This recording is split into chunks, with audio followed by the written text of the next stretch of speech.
नमस्कार, स्वागत है आपका कैपिटल टीवी में। 2 साल पहले दुनिया में दस्तक देने वाले कोरोना वायरस के कई रूप सामने आ रहे हैं। कोरोना महामारी की दूसरी लहर को झेल चुकी दुनिया अब तीसरी लहर की चपेट में आ रही है। धीरे धीरे कई देश इसकी जद में आते दिख रहे हैं। किसी देश में गाइडलाइन बदली जा रही हैं तो कहीं प्रतिबंध लगाया जा रहा है। वहीं भारत में भी इस वायरस ने दस्तक दे दी है। देखिए इस रिपोर्ट में। दुनिया भर में कोरोना वायरस के नए वेरिएंट ओमिक्रॉन ने चिंता की लहर पैदा कर दी है। दक्षिण अफ्रीका से पनपे इस वायरस की वजह से वहां हड़कंप मचा है। साउथ अफ्रीका के श्वाने इंस्टीट्यूट ऑफ टेक्नोलॉजी को इस वेरिएंट का एपिक सेंटर बताया जा रहा है।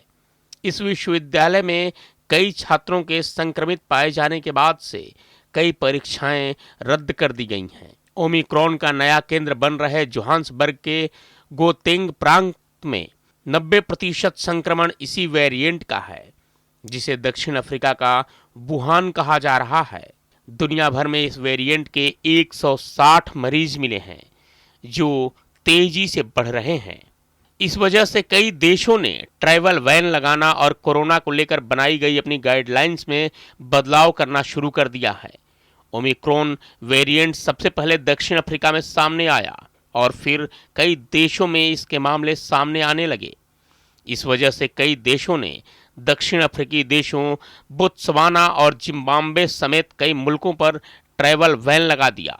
दक्षिण अफ्रीका में अब तक इस वेरिएंट के 22 मामले सामने आ चुके हैं। बोत्सवाना में नए वेरिएंट के 3 मामले सामने आए हैं। बेल्जियम, हांगकांग और इजराइल में ओमिक्रॉन के एक मामले रिपोर्ट किए गए हैं। वहीं ब्रिटेन में इसके 2 केस सामने आए हैं। इसके अलावा जर्मनी और इटली में भी संक्रमण के मामले बढ़ने लगे हैं। ओमिक्रॉन वेरिएंट को देखते हुए ब्रिटेन में नए प्रतिबंधों को लागू कर दिया गया है। ब्रिटेन में कहा गया है कि संदिग्ध लोगों के संपर्क में आए लोगों को 10 दिनों तक सेल्फ आइसोलेट करना होगा, भले ही उन्होंने वैक्सीन ही क्यों न लगवा रखी हो।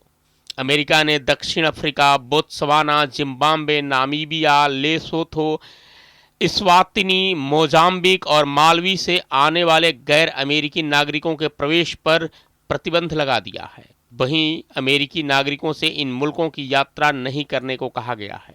यूरोपियन यूनियन के अध्यक्ष उर्सुला वान डेर लेयन ने कहा है कि जब तक हमें इस नए वेरिएंट से उत्पन्न खतरे के बारे में स्पष्ट जानकारी नहीं मिल जाती, तब तक उड़ानों को सस्पेंड करना होगा। दक्षिण अफ्रीकी क्षेत्र से लौटने वाले यात्रियों को कड़े क्वारंटीन नियमों का पालन करना होगा।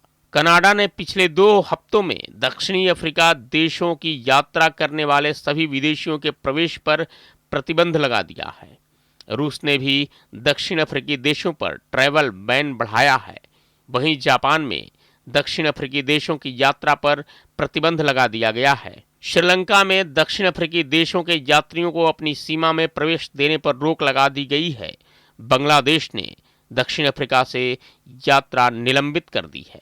ओमिक्रॉन वेरिएंट को लेकर बताया जा रहा है कि यह डेल्टा वायरस यानी दूसरी लहर के वायरस से 6 गुना शक्तिशाली है। दक्षिण अफ्रीका के एक डॉक्टर ने इसके लक्षणों का खुलासा किया है। डॉक्टर ने कहा कि इस वेरिएंट के लक्षण अनजान हैं, अभी तक समझ नहीं आया है, लेकिन ओमिक्रॉन रोगियों में अत्यधिक थकान, मांसपेशियों में दर्द, गले में खराश और सूखी खांसी ज्यादा देखी जा रही है। वहीं अब भारत में भी ओमिक्रॉन कोरोना का एक मरीज मिला है। ये मरीज दक्षिण अफ्रीका से मुंबई आया था, जो ओमिक्रॉन पॉजिटिव है। इसे आइसोलेशन में भेज दिया गया है और अलर्ट बढ़ाने के निर्देश दिए गए हैं। इस खबर में फिलहाल इतना ही। बने रहिए कैपिटल टीवी के साथ। जय हिंद।